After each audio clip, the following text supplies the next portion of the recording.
President Trump's Treasury Secretary Steve Mnuchin dismisses a debt ceiling as, quote, a somewhat ridiculous concept, end quote, something that the GOP and Donald Trump refuted not so long ago during the Obama administration. Mnuchin also promises to get comprehensive tax reform done by the August recess. What are the odds of this? Let's bring in Peter Schiff, CEO, Euro Pacific Capital, to talk about this with us. So let's talk about the debt ceiling. What are your thoughts on the preposterous thought on the debt ceiling that Steve Mnuchin's talking about?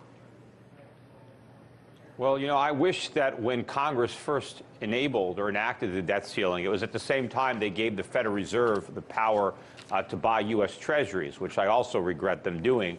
But I wish they made the debt ceiling permanent because, you know, every time we get near the ceiling, they raise it. And that is the problem. You know, the problem is not raising the not raising the ceiling. That's the solution to the problem. The problem is all the debt and all the borrowing, and it's unfortunate that this ceiling isn't real because they raise it every time they get near it, although there is a lot of political brinksmanship surrounding it. But at the end of the day, they always raise the debt ceiling, and we always go deeper into debt, and we never pay our bills. And we're never going to pay our bills until something forces us to do it. And unfortunately, I think it's going to be a currency crisis that's going to ultimately force our hand. How do we explain, though, Steve Mnuchin coming out and saying something like this when Republicans spent the better part of President Obama's presidency obsessed with the importance of the debt ceiling? Well, look, just like they want to do repeal Obamacare, and they don't want to do it unless they can replace it with something almost as bad. So, you know, the Republicans will say a lot of things for political reasons. But at the end of the day, now that the Republicans have the Congress and the White House, they don't care about fiscal responsibility. They just want to run up as much debt as they need to in order to pay off their constituents. Right. So they don't want to tax and spend. They want to cut and spend. All right. So what about tax reform? He's talked about comprehensive tax reform. We hear it all the time. He wants to do it by August. There's constant talk about comprehensive. How are voters going to be seeing this? It's at the top 1%. Is it Wall Street taxes? Is it the working man? What is he even talking about here? Because we're not getting a lot of indications of specifics. Well, I don't think we're going to have any kind of comprehensive tax reform. I think that would be very productive, but I also think it should happen in the context of major reductions in government spending. But that's not going to happen. In fact, government spending is going to increase under Trump, and so I don't see how we're going to have any kind of major comprehensive tax reform. I do think that we may get some tax cuts, similar to the type of tax cuts we got under George Bush, but I also think that they will be accompanied by spending increases. I think we're going to have a coalition between liberal Republicans and Democrats to push through a deficit-increasing gimmick-type tax cut that is not going to stimulate the economy. And, of course, you've got a lot of investors who have been betting heavily on significant tax reform, and I think they're going to find out that those bets are going to end up being losers. Well, when you talk about all of this and these developments about Steve Mnuchin talking, let's talk about something else that's just developed off Capitol Hill. What do you think about this no vote, this scrapping of the Obamacare Repeal Act? Paul Ryan just came out and said we will be living with Obamacare for the foreseeable future. What do you think of this?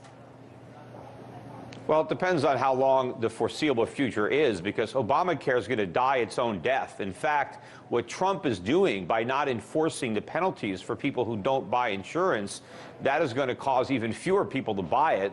And now insurance premiums are going to start rising even faster under Obamacare now than they did before, and that's going to be a bigger problem for employers who are still required to provide it.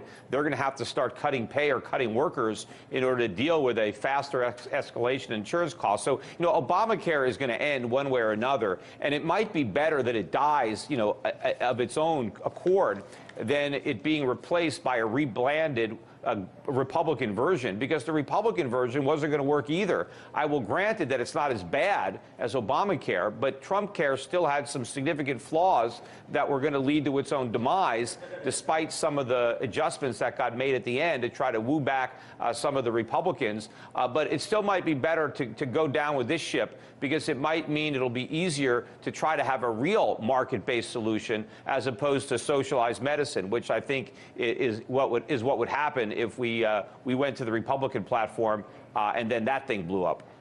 Right. So you're talking about us basically hearing the death rattle of Obamacare. You say let's not create something that's less worse for a lot of people, and then wait for that to die. Let's stop it now, but let's talk about the political implications. 7 years on from the day of the signing, Trump said, behind closed doors, vote or nothing, go. And then we've got this. Well, I think that was a mistake for Trump to take that. His collateral is his credibility seems to be shot now with this announcement by Paul Ryan. Well, first of all, by making that kind of ultimatum, I mean, now that it didn't pass, if he comes back to the table and negotiates again, well, now he has no credibility if he tries that tactic in the future. But I don't think he should have said my way or the highway. I think that the most big priority should be getting rid of Obamacare. And if they couldn't do it with this replacement bill, they should go back to the drawing board and work again. Not, for basically Trump to say, look, I'm going to take my marbles and go home. If this bill doesn't happen, then there's no bill. I think that was a gamble that I think he should have known he was going to lose. And there was no real reason for making that kind of gamble. What do you think the reaction is going to be from the White House this weekend? Just a question for a Friday. What are you expecting to hear, possibly? I have to ask it. Look, I'm sure he's.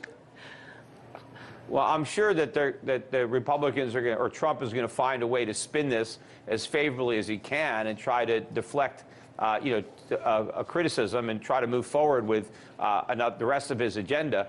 But I do think it was a mistake, and I think a lot of people will pounce on this loss. And it's unfortunate that the Republicans couldn't come up with a straight repeal of Obamacare and then gone forward with real health care reform, free market reform that would have got the government out of health care and free market forces back in, so we can drive down costs and drive up quality and stop demagoguing it and all about politics and trying to give people something for nothing. Right. And now, as you say, in so many words, there's blood in the water. Interesting to watch as we move forward. Thank you so much for joining me on this. Peter Schiff, CEO, Euro Pacific Capital.